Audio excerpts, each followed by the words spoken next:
اللہ اکبر۔ بسم اللہ الرحمن الرحیم۔ شهر رمضان الذي أنزل فيه القرآن هدى للناس وبينات من الهدى والفرقان۔ السلام علیکم ورحمۃ اللہ وبرکاتہ۔ اعوذ باللہ من الشیطان الرجیم، بسم اللہ الرحمن الرحیم۔ قد افلح المؤمنون الذین هم فی صلاتهم خاشعون۔ یقیناً ایمان والوں نے کامیابی حاصل کر لی جو اپنی نماز میں خشوع و خضوع اختیار کر لیتے ہیں۔ والذین هم عن اللغو معرضون، جو بیکار باتوں سے منہ موڑ لیتے ہیں۔ والذین هم للزکاة فاعلون، جو زکوٰۃ ادا کرتے ہیں۔ والذین هم لفروجهم حافظون، جو اپنی شرمگاہوں کی حفاظت کرنے والے ہیں۔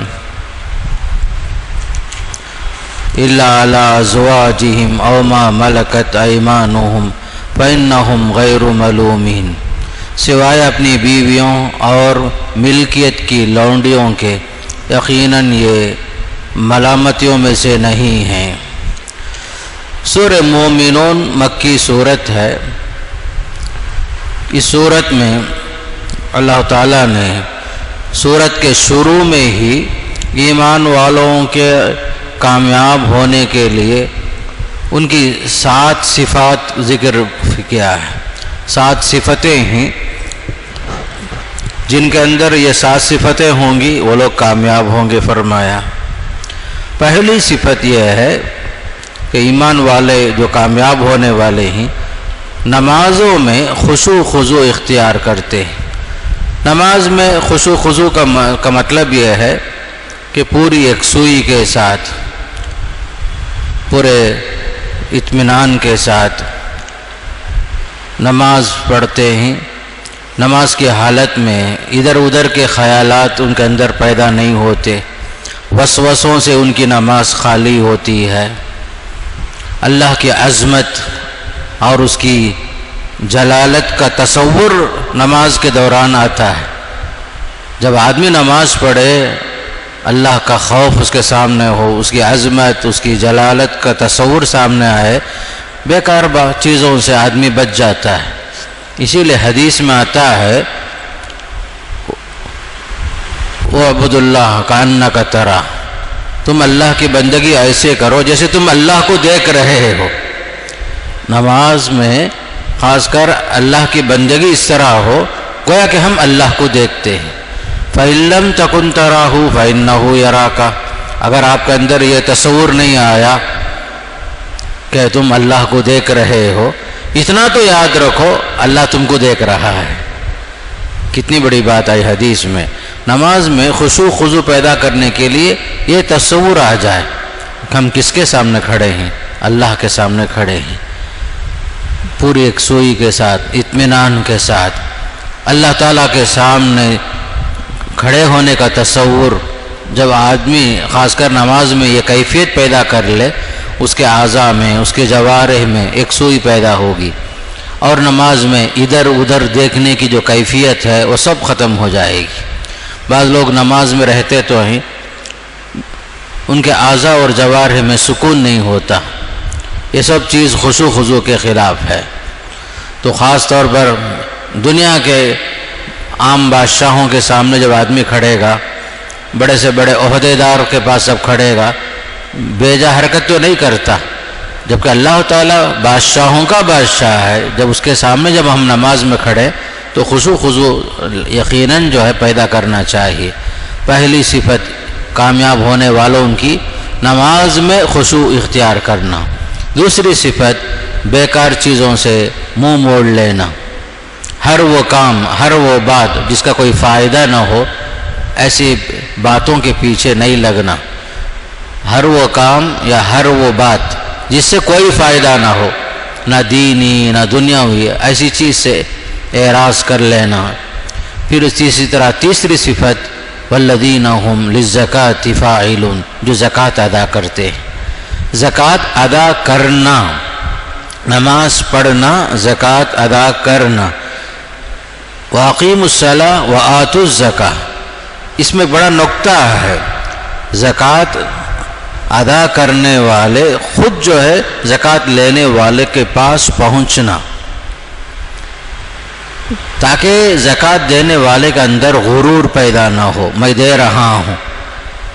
قرآن کہتا ہے زکوٰۃ دو، ہونا تو یہ چاہیے کہ آدمی اپنی زکوٰۃ لے کر مستحقین کے پاس خاموشی سے پہنچا کر آ جائے۔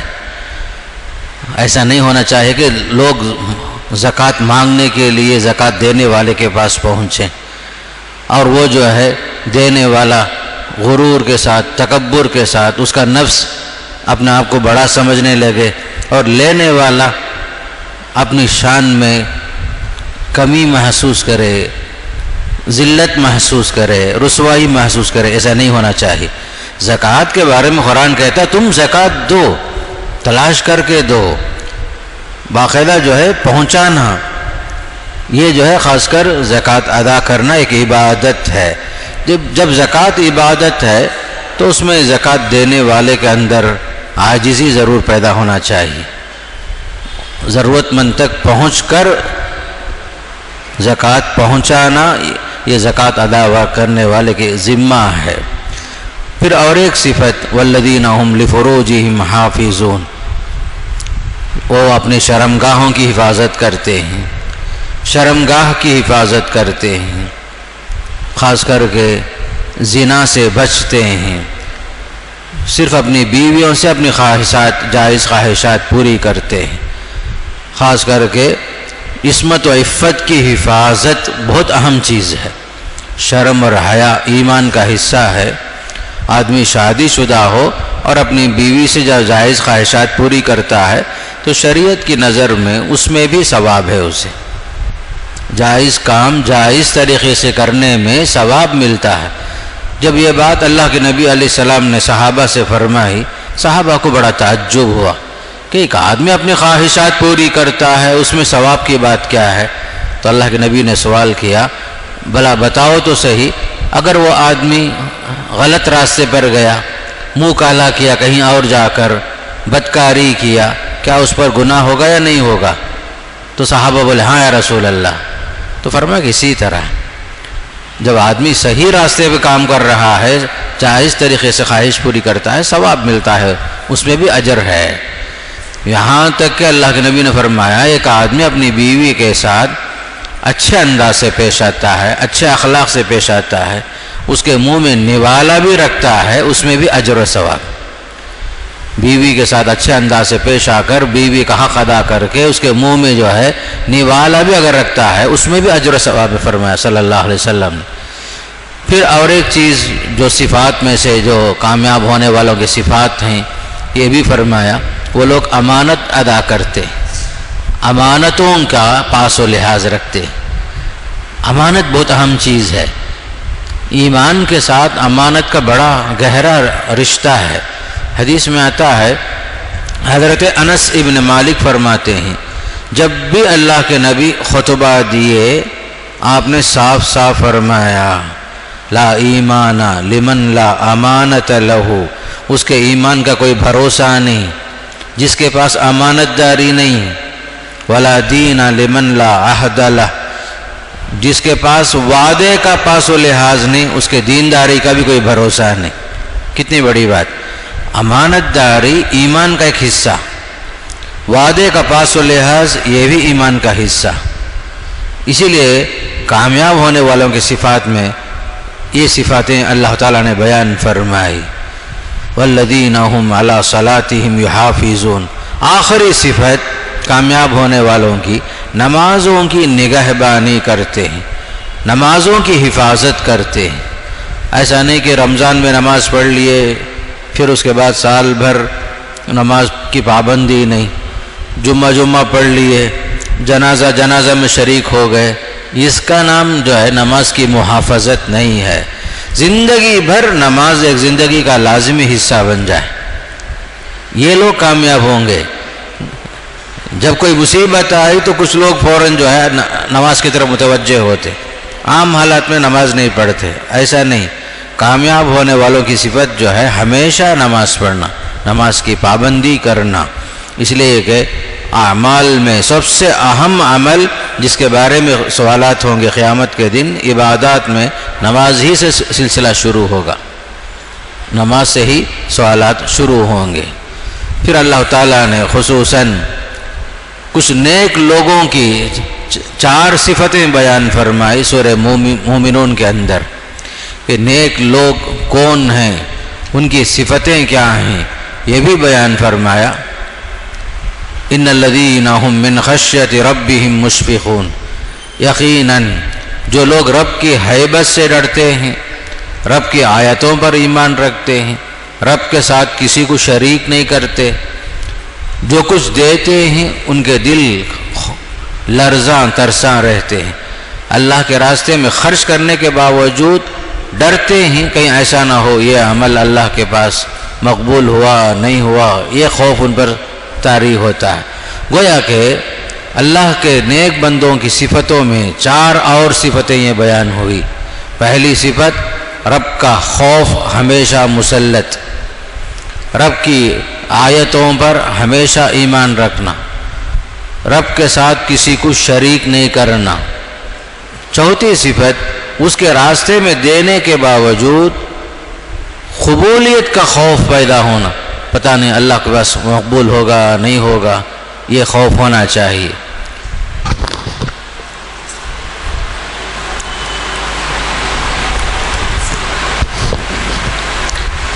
جب یہ آیت جو ہے نازل ہوئی والذین یؤتون ما آتوا وقلوبهم وجیلہ، حضرت عائشہ صدیقہ رضی اللہ تعالی عنہ نے پوچھا اللہ کے نبی صلی اللہ علیہ وسلم سے، یہ کون لوگ ہیں، یہ ڈرنے والے کون ہیں؟ وہ جو شراب پیتے ہیں، بدکاری کرتے ہیں، چوریاں کرتے ہیں؟ اللہ کے نبی نے فرمایا نہیں.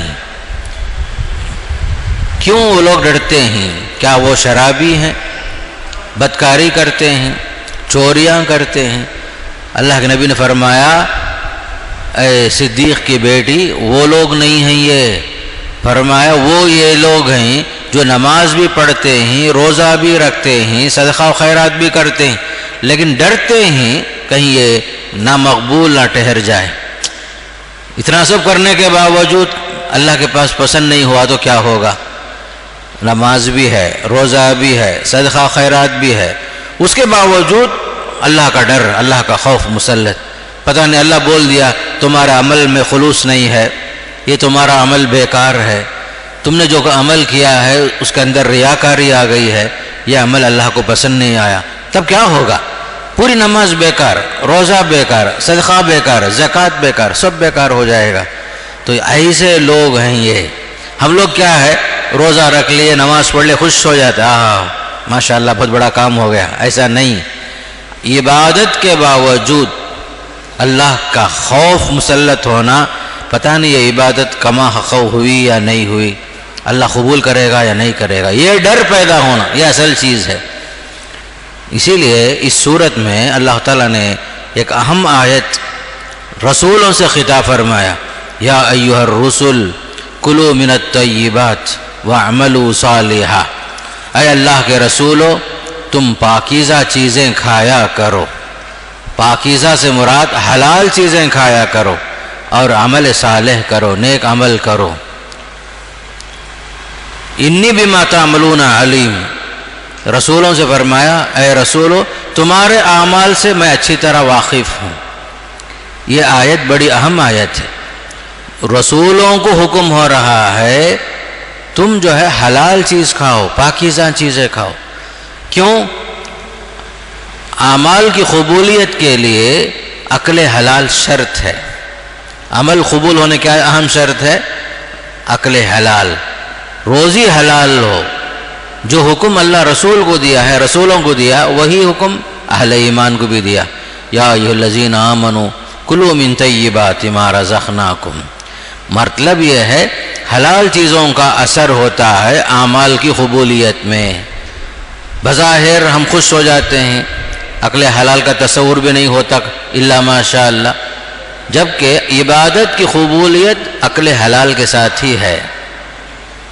جب تک پاکیزہ چیز نہیں کھائیں گے عبادتیں قبول نہیں ہوں گی، نماز قبول نہیں، روزہ قبول نہیں، زکوٰۃ قبول نہیں، حج بھی قبول نہیں۔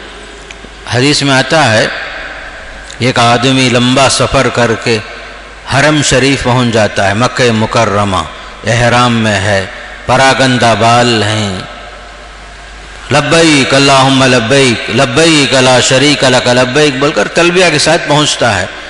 اللہ کے نبی صلی اللہ علیہ وسلم فرماتے ہیں انا یستجاب لہ، اتنے دور سے آیا ہے، سر کے بال پراگندہ، کپڑے میلے کچیلے، پورا جسم میل سے پڑا ہوا ہے، اور وہ بھی لبیک اللہم لبیک اللہ کو پکارتے ہوئے آ گیا ہے، اس کی عبادت کیسے قبول ہوگی؟ انا یستجاب لہ، مطعمہ حرام، جو کھایا ہے وہ حرام کا، مشربہ حرام، جو پیا وہ بھی حرام کا، ملبسہ حرام، لباس جو پہن کر آیا وہ بھی حرام کا، غذی بالحرام، پورا جسم حرام میں پلا ہے، یہ اس کا تلبیہ کیسے قبول ہوگا؟ اس کے حج کو اللہ کیسے قبول کرے گا؟ آج کے زمانے میں لوگ سمجھ جاتے ہیں حرام مال کما لیے، حج کر لیے تو کافی ہے، عمرہ کر لیے تو کافی ہے۔ نہیں میرے دوستو، حج ہو، عمرہ ہو، نماز، روزہ، زکوٰۃ، سب کے لیے عقل حلال شرط ہے۔ بظاہر جو ہے مکے کو چلے جانے کا نام قبولیت کی دلیل نہیں ہے، اہم چیز کیا ہے؟ آدمی حج کو بھی جائے، عمرے کو بھی جائے، اصل چیز عقل حلال چاہیے۔ انبیاء علیہ السلام کے بارے میں حدیثوں میں آتا ہے کہ انبیاء علیہ السلام عقل حلال کا بڑا اہتمام کرتے تھے۔ داؤد علیہ السلام کانا یاکل من کسب یدہ، اپنے ہاتھ کی کمائی سے کھاتے تھے داؤد علیہ السلام، وقت کے بادشاہ۔ داؤد علیہ السلام جو ہے نبی بھی ہیں، بادشاہ بھی ہیں، اپنے ہاتھ کی محنت سے کھا رہے ہیں۔ اللہ کے نبی علیہ السلام نے فرمایا ہر نبی نے بکریاں چرائی، ہر نبی کیا چرائے؟ بکریاں چرائے، میں بھی مکے والوں کے بکریوں کو چند قرارید کے عوض، چند سکوں کے عوض میں بھی چرایا۔ پہلے بتایا میں آپ کو موسیٰ علیہ السلام نے شادی کی، مہر میں کیا دیے؟ دینے کا بھی نہیں تھا، 8 سال 10 سال بکریاں چرائے، تب جا کر کے ان کا مہر پورا ہوا۔ انبیاء نے حلال کمائی کو سامنے رکھا۔ آج کے زمانے میں لوگ کیا سمجھتے ہیں معلوم ہے؟ وقت کم سے کم وقت میں بڑا سے بڑا مالدار ہو جانا، وہ کہیں سے بھی پیسے آ جائے، کم سے کم وقت میں کار، بنگلہ، بینک بیلنس، فوراً جو ہے اسٹیٹس سب چینج ہو جانا، چاہے وہ حرام سے بھی آئے، بس آدمی یہی چاہتا ہے۔ اس کا نام جو ہے زندگی نہیں میرے دوستو۔ حلال روزی میں اللہ برکت رکھا ہے، سکون رکھا ہے، حرام روزی میں کبھی سکون نہیں ہے، اللہ کو پسند بھی نہیں ہے۔ یہ دنیا جو ہے 4 دن کے واسطے ہے بس۔ آدمی جو ہے کچھ بھی بن جائے، یہ دنیا ہمیشہ باقی نہیں رہے گی، نہ حکومت ہمیشہ باقی رہے گی، نہ سلطنت باقی رہے گی، نہ عزت ہمیشہ باقی رہے گی، صرف اور صرف اللہ کی ذات ہمیشہ باقی رہے گی۔ کل شیء ہالک الا وجہہ، ہر چیز فنا ہو جائے گی۔ لوگ جو ہیں جھوٹی شان کے واسطے مر رہے ہیں آج کے زمانے میں۔ ماں باپ کو اچھا معلوم ہے بیٹا حرام کمائی کما رہا ہے، پھر بھی ماں باپ خوش، پیسے آ رہے ہیں، پیسے آ رہے ہیں، خوب آ رہے ہیں پیسے، بینک بیلنس ہے، وہ پیسے کمائے فوراً جو ہے ذرا لوگوں میں صدقہ خیرات کر دی، کیا سمجھ گئے سب قبول ہو گیا۔ یہ صدقہ خیرات بھی قبول نہیں ہوتا، حرام پیسے کا، حرام آمدنیاں، کم وقت میں لکھ پتی بننے کی خواہش، کروڑ پتی بننے کی خواہش، یہ سب چیز جائز نہیں ہے۔ کم کماؤ، حلال کماؤ، نبیوں کا جو طریقہ ہے وہی طریقہ ایمان والوں کو اپنانا ہے۔ 2 چیزیں ضروری ہیں عبادت قبول ہونے، ایک ہے عقل حلال، دوسرا ہے صدق مقال، زبان ہمیشہ سچی رہنا۔ یا ایھا الذین آمنوا اتقوا اللہ وقولوا قولا سدیدا، اے ایمان والو اللہ سے ڈرو، سیدھی سادھی بات بولو، صحیح بات بولو۔ یصلح لکم اعمالکم، تمہارے عمل اللہ درست کرے گا، ویغفر لکم ذنوبکم، تمہارے گناہوں کو اللہ معاف کر دے گا۔ آج کا زمانہ جو ہے ایسا ہی ہو گیا، لوگ کم وقت میں جو ہے بڑے سے بڑے مالدار ہونے کا تصور کرنا چاہتے ہیں۔ اللہ جو ہے رزق حلال میں جو برکت رکھا ہے، سکون رکھا ہے، تجارت کرو، حلال تجارت کرو، حرام سے بچو، اس لیے کہ یہ دنیا باقی نہیں رہے گی، اللہ کو حساب دینا پڑے گا۔ حرام کمائی سے عبادت قبول نہیں ہوتی، کلمہ نصیب نہیں ہوگا، یہ یاد رکھ لو۔ حرام کمائی کی وجہ سے مرتے ہوئے کلمہ نصیب نہیں ہوگا۔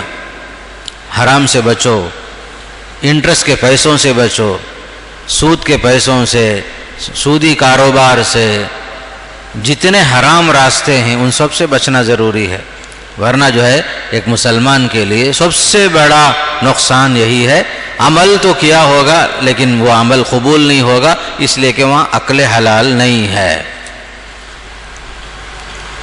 خاص طور پر اس صورت کے آخر میں یہ بھی اللہ بتا دیا، یاد رکھو قیامت کے دن تمہارے عمل کو ہم تولیں گے، ترازو میں رکھ کے تولیں گے۔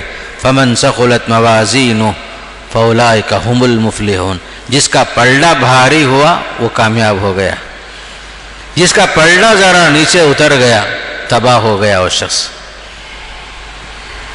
پلڑا بھاری ہونا، اعمال تولے جائیں گے، وزن کیے جائیں گے، اسی کے ساتھ حساب و کتاب ہوگا۔ عمل میں اگر کوتاہی ہوئی، کچھ فرائض میں کمی ہوئی تو یہ نوافل، یہ سنتیں کام آ جائیں گی، اس لیے سنن کی پابندی کرنا چاہیے۔ اس صورت کے اختتام کے ساتھ یہ دنیا کی حقیقت بیان کی گئی۔ باقاعدہ سوال ہوگا، کم لبثتم فی الارض عدد الحمدللہ کم لبثتم فی الارض عدد السنین، آپ لوگ دنیا میں کتنے دن تھے؟ اس زمانے لوگ کہیں گے لبثنا یوما او بعض یوم فاسأل العادین، حالانکہ 100 سال جیا ہے، 70 سال، 60 سال جیا ہے، کیا بولے گا قیامت کے دن؟ یومن او بعض یوم، یہ ایک دن یا اسے کم و بیش اتنا ہی رہا، اس لیے کہ آخرت کا ایک ایک دن 50,000 سال کے برابر، 50,000 سال کے برابر، 50,000 سنہ۔ وہ لحاظ سے دنیا کی پوری زندگی کو آدمی سمجھے گا چند دن ہی رہ کر آیا، تو لہٰذا یہ دنیا جو ہے ہمیشہ باقی نہیں رہے گی، بہت جلد ختم ہو جائے گی، زوال کی طرف ہم جا رہے ہیں، دنیا ختم ہونے والی ہے۔ حقیقی زندگی کون سی؟ موت کے بعد کی زندگی، اس پر ایمان اور یقین ہونا چاہیے۔ پھر اس کے بعد سورہ نور شروع ہو۔ سورہ نور میں احکامات، آداب، خاص کر عورتوں سے متعلق احکامات اس میں آئے۔ سورہ نساء، سورہ نور، سورہ احزاب، یہ تینوں صورتیں ہیں خاص کر عورتوں کے احکامات اور آداب میں، ان کے حقوق کے بارے میں نازل ہوئی۔ سورت کے ابتدا میں ہی فرمایا سورۃ انزلناها وفرضناها وانزلنا فیها آیات بینات لعلکم تذکرون، یہ سورت جو اللہ نے نازل کیا ہے اس کے اندر احکامات بیان کیے، خاص کر زنا کرنے والے مرد، زنا کرنے والے عورتوں کو سزا کے طور پر فرمایا 100 کوڑے مارو۔ جو آدمی، جو مرد ہو یا عورت زنا کرے اسلامی معاشرے میں، اسلامی حکومت میں، یاد رکھو جمہوریت میں نہیں، اسلامی حکومت میں، اسلامی حکومت میں باقاعدہ جہاں شریعت کی تنفیذ ہوتی ہے، وہاں پر فرمایا زانی مرد، زانی اور زانیہ عورت کو 100 کوڑے مارو، سب کے سامنے پبلک کے درمیان کھڑا کر کے مارو، ذرا بھی تمہارا اندر رحم کا جذبہ نہیں آنا چاہیے، 100 کوڑے مارو۔ پھر اگر وہ شادی شدہ مرد ہے، شادی شدہ عورت ہے، پھر بھی وہ زنا کر رہے ہیں تو فرمایا پتھر مار مار کے ختم ہی کر دو۔ اللہ کے نبی صلی اللہ علیہ وسلم نے باقاعدہ اپنی زندگی میں رجم بھی کیا، آیت بھی نازل ہوئی تھی، حکم باقی ہے، آیت کی تلاوت منسوخ ہے۔ الشیخ والشیخوخۃ اذا زنیا فرجموہما البتۃ نکالا من اللہ، شادی شدہ مرد، شادی شدہ عورت زنا کرتے ہیں، مارو، پتھر مار مار کر کے میدان میں کھڑے کر کے باقاعدہ قبر کی طرح گڑھا کھود کر کے ان کو کھڑا کرو، پتھروں سے مار مار کے ختم ہی کرو۔ حدیث میں غامدیہ کا واقعہ آتا ہے، باقاعدہ اس عورت کے ساتھ اور ایک مرد کے ساتھ بھی سنسار کیا گیا۔ ان لوگوں نے اعتراف کیا، وہ لوگ آخرت کے سزا کے مقابلے میں دنیا میں ہی جو ہے اس سزا کے لیے تیار ہو گئے۔ باقاعدہ اللہ کے نبی صلی اللہ علیہ وسلم نے غامدیہ ایک عورت تھی، زنا سے حاملہ بھی ہو گئی تھی، اللہ کے نبی نے ولادت کے بعد، ڈیلیوری کے بعد جو بچے کو لے کر آئی، جب بچہ دودھ کا محتاج نہیں رہا، ہاتھ میں روٹی کے ساتھ لے کر آئی تھی، اللہ کے نبی نے اس عورت کو باقاعدہ جو ہے میدان میں کھڑا کر کے سنسار کر کے ختم کرا دیا۔ یہ حکم جو بھی ہے شریعت کا معاشرے کو پاک صاف کرنے کے لیے ہے۔ ایسی سزا، چور کا ہاتھ کاٹنا، زانی مرد زانی عورت کے ساتھ کوڑے مارنا، شادی شدہ لوگوں کو سنسار کرنا، یہ سب جو احکامات ہیں بظاہر دیکھنے میں ایسا معلوم ہوتا ہے ظلم ہوتا، ظلم نہیں ہے، معاشرے کو پاک صاف کرنے کے لیے ضروری ہے۔ آپ دیکھتے ہیں ایک ٹوکرا ہے کشمیر سے یا باہر کے ملک سے جو ہے آپل آیا ہے، سیب آیا ہے، یہ ایک آپل اگر سڑ گیا اس میں، جب تک اسے اٹھا کر باہر نہیں پھینکیں گے، نتیجے میں پورا ٹوکرا، پورا باکس خراب ہو جائے گا۔ شوگر پیشنٹ ہے، معلوم ہے سب کو، اگر جو ہے شوگر اوور ہو گیا، انگلی خراب ہو گئی، سڑ گئی، کاٹنا ہی پڑتا ہے، ورنہ جو ہے پورا جسم زہر میں پھیل جاتا ہے تو فوراً جو ہے انگلیاں کاٹتے ہیں، دنیا والے جانتے ہیں۔ تو یہ مجرم جو ہیں یہ بھی معاشرے کے اندر ایک عضو فاسد ہیں، ان کو جو ہے سزا دینے سے پورا معاشرہ پاک صاف ہو جاتا ہے۔ اسلامی احکامات کے اندر جو احکامات ہیں، سختیاں ہیں، معاشرے کو پاک صاف کرنے کے واسطے ہے، ورنہ آپ دیکھیے خود ہمارے ملک میں کتنے ریپ کیس، قید میں ڈالنے سے کیا فائدہ، کتنے واقعات، چھوٹے چھوٹے بچیوں کے ساتھ ریپ کے واقعات، کتنے واقعات پیش آئے، مجرموں کو کون سی سزا دی گئی؟ اسلامی حکم کے مطابق جو احکامات اللہ اس کے رسول نے بیان کیے، وہ حکم اگر نافذ ہوتا، کوئی بھی جو ہے مجرم اس طرح کی حرکت کرنے کی کوشش نہیں کرتا۔ وَلَكُمْ فِي الْقِصَاصِ حیات، قرآن کہتا ہے، قتل کے بدلے قتل، جان کے بدلے جان۔ اگر قاتل کو باقاعدہ جو سولی پہ چڑھا دیا جائے، قتل کے بجائے قتل کر دیا جائے، آئندہ کوئی قاتل جو ہے کسی کو ناحق قتل کرنے کی کوشش نہیں کرتا۔ بڑی حکمتیں ہیں احکام شریعت کے پیچھے، اس لیے سورہ نور میں اللہ تعالیٰ نے احکامات بیان فرمائے، بلکہ یہ بھی فرما دیا، دیکھو جو لوگ پادامن عورت پر زنا کی تہمت لگاتے ہیں، بعض مرتبہ معاشرے میں بیٹھے بیٹھے لوگ کسی پر تہمت لگا دیتے ہیں، فلاں عورت ایسی ہے، فلاں عورت ایسی ہے، جب تک تمہارے پاس 4 گواہ نہ ہو تمہاری بات قابل قبول نہیں، ورنہ 3 گواہ تمہارے پاس ہے، چوتھا نہیں ہے، تو باقاعدہ ان کو جو ہے 80 کوڑے مارنے کا حکم دیا گیا۔ تہمت لگانے کی سزا کسی عورت کے عصمت و عفت پر، پاک دامن عورت پر تہمت لگانے والوں کی سزا کیا ہے؟ 80 کوڑے مارو فرمایا۔ پھر اسی طریقے سے بعض مرتبہ ایسا بھی ہو جاتا ہے کہ ایک مرد اپنی بیوی کو کسی غیر کے ساتھ دیکھتا ہے، ناجائز تعلقات میں، تب وہ کیا کرے؟ مزید 3 اور آدمی کو لے کر آ کے اس پر گواہ بنائے، تو اور شرم کی چیز ہے، عزت کا معاملہ، گھر کی عزت کا مسئلہ۔ ایسا ہی ہوا عہد نبوت میں، ایک مرد اپنی بیوی کے ساتھ کسی کو دیکھ رہا ہے، اور وہ جو ہے کہاں لوگوں کو تلاش کرے گا، 3 گواہوں کو کہاں تلاش کرے گا؟ اس کے لیے خاص کر میاں بیوی کے تعلقات میں اگر اس طرح کی چیز آ گئی، شریعت نے معاملہ اور آسان کر دیا، کہا ایسا شوہر جس نے اپنی بیوی کو کسی غیر کے ساتھ دیکھا تو اسے چاہیے باقاعدہ جو ہے لعان کا معاملہ کرے۔ لعان کا مطلب یہ ہوتا ہے کہ باقاعدہ لعان میں اللہ تعالیٰ کا نام لے کر وہ شخص 4 بار یہ کہے گا میں نے دیکھا ہے اپنی بیوی کو کسی اور کے ساتھ، اگر میں جھوٹا ہوں مجھ پر اللہ کی لعنت ہو. 4 بار یہ کہے گا. 5ویں بار کہے گا اللہ کی لعنت ہو اگر وہ جھوٹوں میں سے ہے. باقاعدہ جو ہے ایسے لوگ جنہوں نے اپنی بیوی پر کسی کو دیکھ لیا ہو ناجائز تعلقات میں، لعان کا حکم دیا گیا. لعان کے بعد میاں بیوی کے درمیان جدائی ہو جاتی ہے.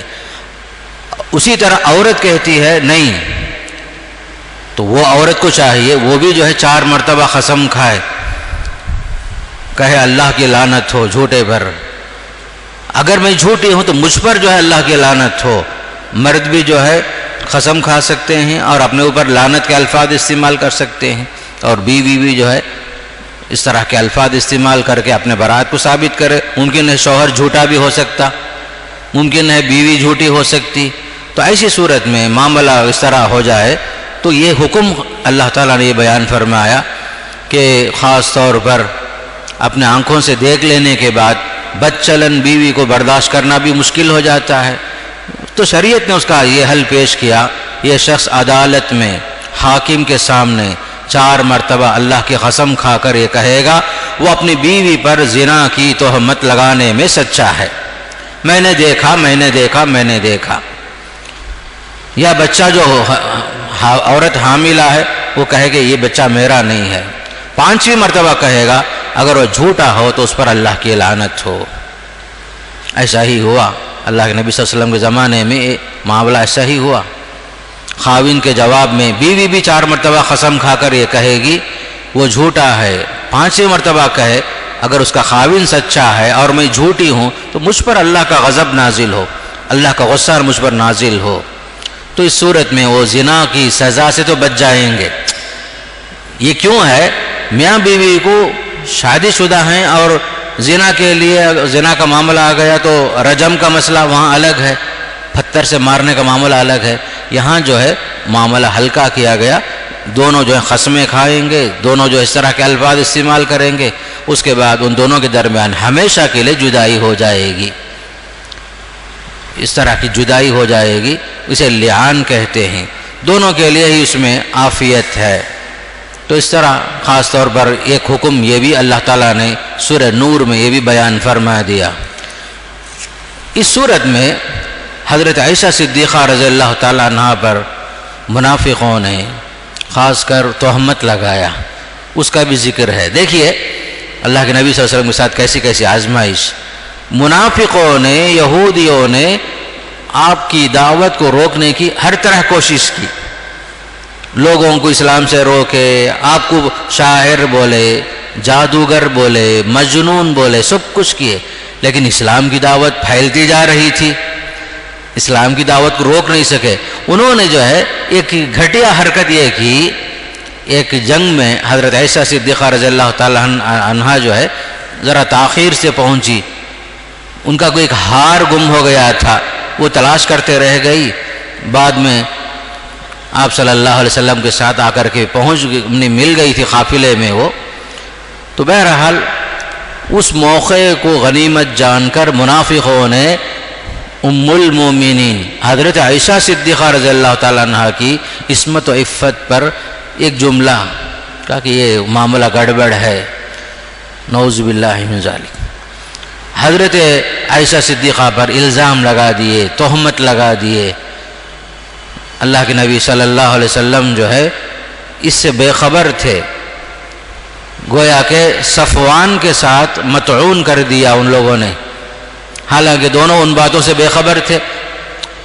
آخر میں پہنچے حضرت عائشہ صدیقہ رضی اللہ تعالیٰ عنہ، حضرت صفوان نے پہچان لیا کہ ہماری ماں ہے. حجاب سے پہلے دیکھ چکے تھے حضرت عائشہ صدیقہ کو. کہا کہ جو ٹھیک ہے، ہمارے نبی کا طریقہ کیا تھا، جب جنگ میں جاتے تھے تو کسی نہ کسی کو آخر میں کوئی سامان وغیرہ چھوٹ جائے یا کوئی راستہ بھٹک جائے، اسے لے کر آنے کے لیے کسی کو پیچھے رکھتے تھے. اللہ کے نبی کی بڑی حکمتیں تھیں. تو اس جنگ میں آپ صلی اللہ علیہ وسلم نے صفوان کو پیچھے رکھا تھا. تو صفوان نے دیکھا ام المومنین ہیں، فوراً انہوں نے اللہ کے نبی صلی اللہ علیہ وسلم کی بیوی ام المومنین کو باقاعدہ اپنے اونٹ پر سوار کرا کر کے لا کے پہنچا دیے۔ لیکن منافقوں نے کیا کیا، اسی کو ایک موضوع بنا لیے۔ کچھ بھولے بھالے صحابہ بھی اس لپیٹ میں آ گئے۔ منافقوں نے کیا کیا، کھلم کھلا نہیں بولتے سنا بھائی معاملہ کچھ گڑبڑ ہے، سنیں لوگ بولتے ہی میں ہی بولتا ہوں نہیں، سنیں بے پر کی باتیں اڑاتے تھے۔ تو اس میں کچھ صحابہ میں 3 صحابہ جو ہے حضرت حسان ہیں، مستح بن اساسہ ہیں، حمنہ بنت جہش رضی اللہ تعالیٰ عنہم اس واقعے کی پوری تفصیل سے واقف تھے یا نہیں تھے، برحال دھوکے میں آ گئے۔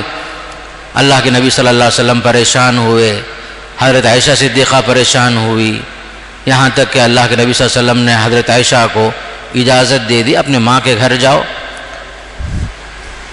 بیمار ہو گئی حضرت عائشہ صدیقہ رضی اللہ تعالیٰ عنہ، یہاں تک کہ قرآن مجید کی آیتیں نازل ہو کر قیامت تک کے لیے حضرت عائشہ صدیقہ بنت صدیق رضی اللہ تعالیٰ عنہم ان کی فیملی کے لیے پاک دامنی کی سرٹیفکیٹ اللہ نے 7واں آسمان سے اتار دیا۔ منافق جھوٹے لوگ ہیں یہ لوگ، تہمت جو لگائے بے پر کی باتیں ہیں، حضرت عائشہ بری ہیں۔ 7واں آسمان سے آیت نازل ہو کر آپ کی برات کو قرآن نے ثابت کر دیا۔ جو لوگ اس میں ملوث ہوئے، تہمت لگائے، ان کو 80 کوڑے مارے آپ صلی اللہ علیہ وسلم۔ لیکن منافقین بچ گئے، وہ لوگ جو ہے کھل کر کے سامنے نہیں آتے تھے، محفلوں میں جاتے لوگ، میں سنا بھائی لوگ جو اس طرح کی بات کرتے ہیں فلاں کرتے ہیں، لیکن اللہ نے فرما دیا ایسے لوگ یقیناً دنیا میں بھی آخرت میں بھی سخت سزا کے مستحق ہیں۔ والذی تولی کبرہ منہم لہ عذاب عظیم۔ الغرض یہ بھی ایک اہم سبق ہوا، حضرت عائشہ صدیقہ رضی اللہ تعالیٰ عنہ کی برات نازل ہوئی، پاک دامنی ثابت ہوئی، منافق ذلیل ہوئے، تہمت لگانے والوں کو بھی جو ہے باقاعدہ اس میں ایک سبق ملا۔ تو سورہ نور کے اندر خاص کر حادثہ افک کے بعد یہ بھی تعلیم دی گئی پردے کا لحاظ رکھو، کسی کے گھر میں اجازت کے بغیر داخل نہیں ہونا، باہر سے اجازت طلب کرو، سلام بولو، جواب ملا اندر آؤ، جواب نہیں ملا بولے گھر میں مرد نہیں ہے واپس چلے جاؤ۔ وَإِذَا قِيلَ لَكُمُ ارْجِعُوا فَارْجِعُوا هُوَ أَزْكَىٰ لَكُمْ۔ اسلام یہ چاہتا ہے کہیں بھی جو ہے تہمت کی کوئی چیز نہ ہے، زنا کا راستہ بند ہو جائے، بلکہ یہ بھی فرمایا کسی کے گھر میں کھڑکی میں جھانک کر دیکھنا بھی جو ہے غلط ہے۔ کوئی کھڑکی میں جھانک کے دیکھے تو فرما دیا اس کی آنکھ پھوڑ دو، فرما دیا۔ دروازے کے سامنے نہیں کھڑنا، کنارے کھڑنا، تاکہ جو ہے گھروں کی عزت محفوظ رہے۔ اب یہ نہیں بولنا میں پرانا دوست ہوں، اتنے دور سے آیا ہوں، میرے پرانے تعلقات ہیں، 1000 ہوں گے، جب گھر میں مرد نہیں ہے بلا اجازت کسی کے گھر میں داخل ہونے کی کوئی گنجائش ہی نہیں ہے۔ کہا گیا گھر میں نہیں ہے مرد واپس چلے جاؤ، قصہ ختم۔ گھر میں اجازت کے بغیر داخل ہونے کی ممانعت۔ پھر اسی طریقے سے ایمان والوں سے کہا گیا اے ایمان والو، شرم کے لیے، اپنی شرمگاہ کی حفاظت کے لیے نگاہیں نیچے رکھو۔ مردوں سے بھی کہا گیا، عورتوں سے بھی کہا گیا، غض بصر بول دے، نگاہوں کو نیچے رکھو۔ قل للمؤمنین یغضوا من ابصارہم ویحفظوا فروجہم ذلک ازکی لہم۔ اہل ایمان کے لیے کہا یہ تمہارے لیے بہتر ہے، نگاہوں کو نیچے رکھو۔ زنا سے، نظر سے بھی زنا کا حکم ہوتا ہے، صرف شرمگاہ سے زنا نہیں۔ حدیث میں آتا ہے آدمی نظر بد سے، اس میں بھی زنا کا گناہ اس کے سر پر آتا ہے۔ اہل ایمان میں سے عورتوں سے بھی کہا گیا قل للمؤمنات یغضضن من ابصارہن، کہو اہل ایمان عورتوں سے بھی نگاہیں نیچے رکھیں، پردے کا لحاظ رکھیں، چلتے ہوئے نرمی کے ساتھ چلیں، پیر پٹک پٹک کر نہ چلیں، اور پٹیاں وغیرہ پہن کر آواز کے ساتھ، یہ سب اہل ایمان عورتوں کے لیے مناسب نہیں. ولا یضربن بارجلہن لیعلم ما یخفین من زینتہن. زیب و زینت کی چیزیں گھر تک رکھو، باہر پہن کر شان کے ساتھ چلنا، آواز کے ساتھ چلنا، یہ سب مناسب نہیں. نگاہیں نیچے رکھو. یہ بھی کہا گیا المرأۃ کلھا عورہ، عورت جو ہے پوری طریقے سے سر تا پا، پاؤں سے لے کر سر تک، سر سے لے کر پاؤں تک پردے میں رہے، پردے میں رہے. برقع پہن کر چہرہ کھلا رکھنے کا کوئی معنی ہی نہیں ہے. برقع بھی ہو، صرف آنکھیں کھلی رہیں بس. بعض جگہ میں ایسا ہوتا ہے ماں پردے میں ہے، جوان بیٹی جو ہے بغیر پردے کے بغیر برقعے کے گھوم رہی ہے باہر، جب تک شادی نہیں ہوتی. بعض علاقوں میں دیکھا میں، بالکل غلط ہے. چاہے شادی شدہ ہو چاہے غیر شادی شدہ ہو، سب کے لیے حجاب، سب کے لیے پردہ، سب کے لیے جو ہے پردہ ہونا چاہیے. اور برقعے کا جو حال آج ہے یہ انتہائی غلط ہے، نقش و نگار کے ساتھ، زیب و زینت کے ساتھ. یہ سب چیزیں پردے کے منافی ہیں. سادگی ہونی چاہیے. چلن میں بھی جو عورت کے اندر باقاعدہ ایسی چیز نہ ہو کہ مرد ادھر متوجہ ہو، یا برقع ایسا بھی نہیں ہو کہ ہر آدمی دیکھتے پھرے. سادگی ہونی چاہیے ہر لحاظ سے. ایک زمانہ تھا ہمارے گھروں میں ہمارے عورتیں جو چادر پہنتی تھی اس میں بھی جو ہے پورے عصمت و عفت کے ساتھ رہتی تھی. اور ہماری عزت اور شرافت کا حال یہ تھا، غیر مسلم احترام کرتا تھا. بوما ورانگو فوراً ہٹ جاتے تھے. جب ہم شریعت پر عمل کرتے تھے، پابندی کرتے تھے، باقاعدہ غیر مسلم بھی احترام کرتا تھا. آج کیا ہو گیا؟ اختلاط کی وجہ سے، بے پردگی کی وجہ سے کتنے واقعات پیش آتے ہیں، بولنے میں بھی شرم آتی ہے. شریعت پر عمل کرنے میں ہماری عورتوں کی عصمت و عفت ہے، ہماری عزت اسی میں ہے. اسی میں اسلام چاہتا ہے کہ ہمیشہ عورت باعزت رہے. پھر آگے چل کر کے نکاح کی ترغیب دی گئی. کہا کہ شادی کر لو شرم اور عزت کو بچانے کے لیے. وَأَنكِحُوا الْأَيَامَ مِنكُمْ وَالصَّالِحِينَ مِنْ عِبَادِكُمْ وَإِمَائِكُمْ إِنْ يَكُونُوا فُقَرَاءَ يُغْنِهُمُ اللَّهُ مِنْ فَضْلِهِ.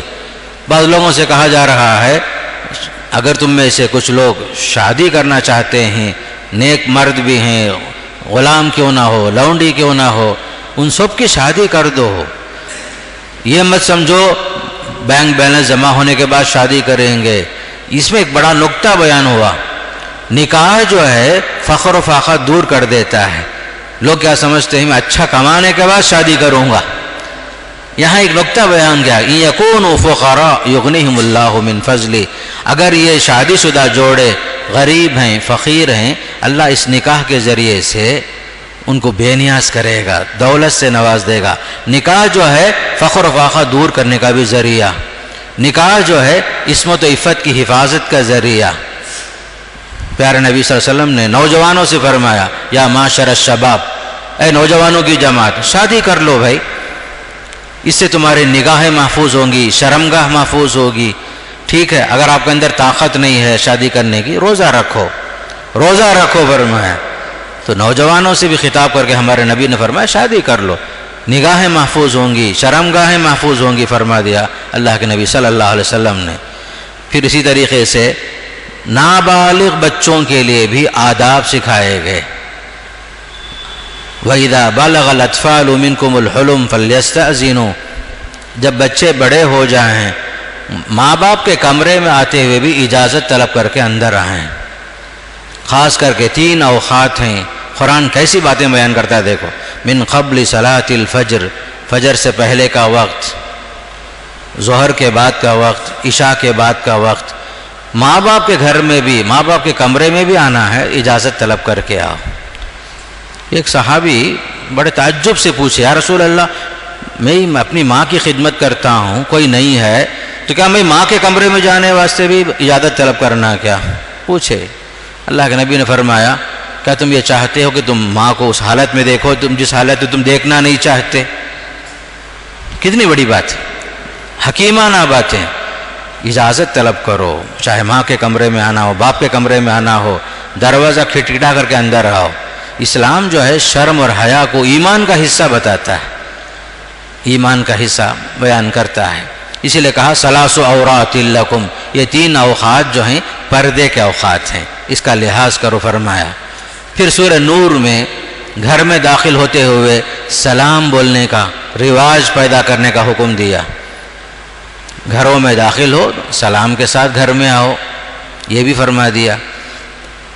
پھر جو ہے اللہ کے نبی صلی اللہ علیہ وسلم کے ساتھ ادب کا معاملہ کیسے ہونا چاہے یہ بھی فرمایا.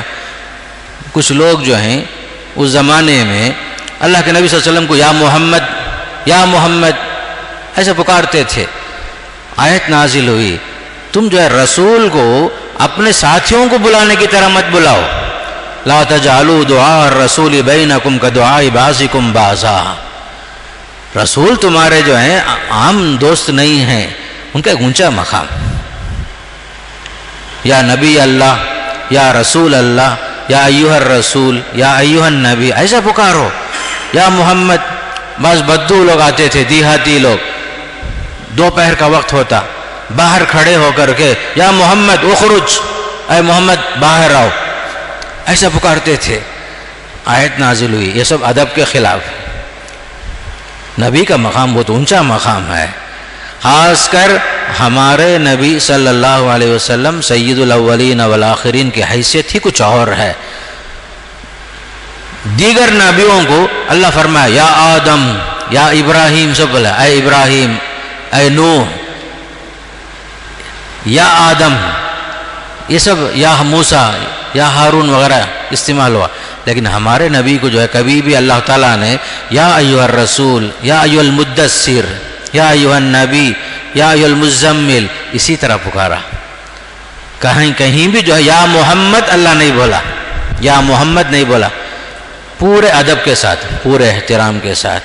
اس لیے کہ آپ کا مقام رحمت للعالمین ہے، سید الاولین والآخرین ہیں، تمام رسولوں میں افضل ہیں آپ، آخری نبی ہیں، آخری رسول ہیں، آپ کی ایک شان الگ ہے. تو ادب یہ بھی سکھایا گیا تم نبی کو اپنے ساتھیوں کو بلانے کی طرح مت پکارو. لا تجعلوا دعاء الرسول بینکم کدعاء بعضکم بعضا. الغرض اس صورت میں خاص کر کافروں کے اعمال اس کی مثال اللہ بتایا. دیکھو ایمان اور عمل ہے تو عمل مقبول ہے، ایمان کے ساتھ نیک عمل. آپ کو معلوم ہے ماہ رمضان میں مارواڑی لوگ، سکھ لوگ، جتنے غیر مسلم ہیں، بڑے بڑے تاجر لوگ افطار کراتے. باقاعدہ والاجا کی مسجد میں بھی آپ دیکھیں گے، ٹرپلیکن وغیرہ میں، کئی جگہ میں نیک کام بہت کرتے ہیں، لیکن وہ اللہ کے پاس مقبول ہے کیا؟ نہیں ہے. ایمان شرط ہے. اس کی مثال اللہ دے رہا ہے. کافروں کے اعمال کی مثال دیکھو، کسراب بقیعۃ یحسبہ الظمآن ماء، کہ کافروں کے اعمال کی مثال دور سے نظر آنے والا سراب ہے. سراب کسے بولتے ہیں معلوم ہے؟ آپ جو ہے 12-1 بجے دھوپ میں اگر آپ ہائی وے پہ جائیں گے، آپ کو دور سے جو ہے پانی نظر آئے گا. دھوپ کی تمازت میں روڈ جو ہے کیسا معلوم ہوگا کہ پانی ہے. فرمایا کہ چٹیل میدان میں دور سے نظر آنے والے اس سراب کی طرح ہے کافروں کا عمل. جب نزدیک پہنچتا ہے پیاسا تو وہاں کیا بھی نہیں رہتا. کسراب بقیعۃ یحسبہ الظمآن ماء حتی اذا جاءہ لم یجدہ شیئا. یہی ہے کافروں کا عمل. دنیا میں جو بھی نیک کام کریں گے اللہ دنیا میں ہی ان کو کچھ نہ کچھ دے دے گا. آخرت میں کچھ کام آئے گا کیا؟ نہیں آئے گا. چاہے افطار الصائمین کا انتظام کرو، روزے داروں کو کھلاؤ، بھوکوں کو کھلاؤ. آپ دیکھیں گے سینٹرل وغیرہ میں بھی میٹھا پانی، ٹھنڈے پانی کا انتظام ہے. غیر مسلموں نے سب کچھ انتظام کیا ہے، بہت کچھ کرتے ہیں، لیکن دنیا میں ہی کچھ نہ کچھ اللہ دے دے گا. سوائے آخرت میں ایمان کے بغیر کوئی نیک عمل مقبول نہیں ہوگا.